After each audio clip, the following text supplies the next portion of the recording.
हेल' फरायसालिफोर जों दायो सावरायगोन सोंथि 12.1 नि 3 नम्बरनि सोंनाय बे 3 नम्बरनि सोंनायाव दङ गंसे पार्कआव थानाय सेवला एबा साइड मोनसेनि बेरायाव गाब फोननानै keep the park green and clean लिरनाय मोनसे खौरां दङ।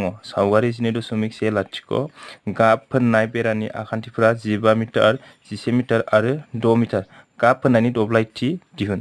नैबे सावगारि होनो ना नैबे आखान्थिथामनि जोङो दब्लायथि दिहुनांगौ। गाब फोननाय माने नैबे मोनसे आखान्थिथामना बे आखान्थिथामनि जोङो दब्लायथि दिहुनबानो मा जागोन नैबे गाब फोननाय मा होनो फोननायनि दब्लायथि जागोन बियो।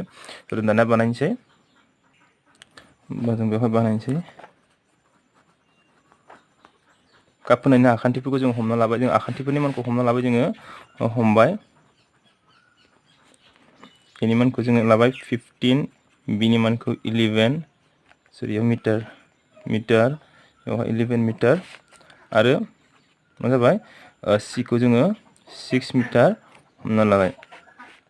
होनाय दंखायो ए बि हमना लाबाय। जों बे आखान्थिनि फोरजाखौ दानिया जोङो मा जे बेयावहाय जोङो दब्लायथि दिहुननांगौ। दब्लायथि दिहुननांगौबा जों बेवहाय हिरननि मावसुलाव बाहायगोन। जोङो बेखायनो जों मा एस नि मानखौ दिहुनना लाग्रोनांगौ। एस खाव सोरगिदिं सिमा ना बियो खाव सोरगिदिं सिमा एस नि दिहुननायनि फर्मुलाया जोंना a plus b plus c a plus b plus c divided by 2 बेबायदि। होमबा खनसेनो दाजाबनोसै जों बेवहाय ना 15 प्लास 11 प्लास 6 अपॉन 2 दाजाबोब्ला मा जागोन बेयो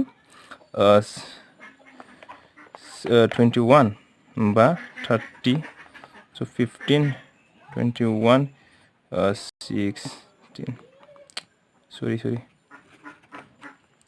15 11 26 6 32 so 32 2 माबा जागोन बेयो 16 मिटार एस नि माना 16 मिटार जाबाय। दानिया बेनिखायनो मा हिरननि मावसुलु बाहायनानै हिरननि मावसुलु बादियै दब्लायथि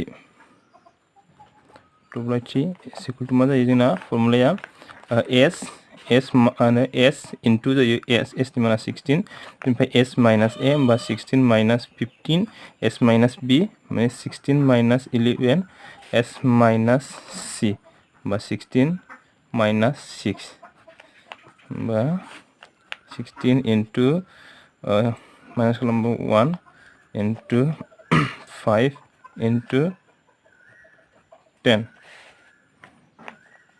मा जागोन बेयो जों गय लिरनो हायो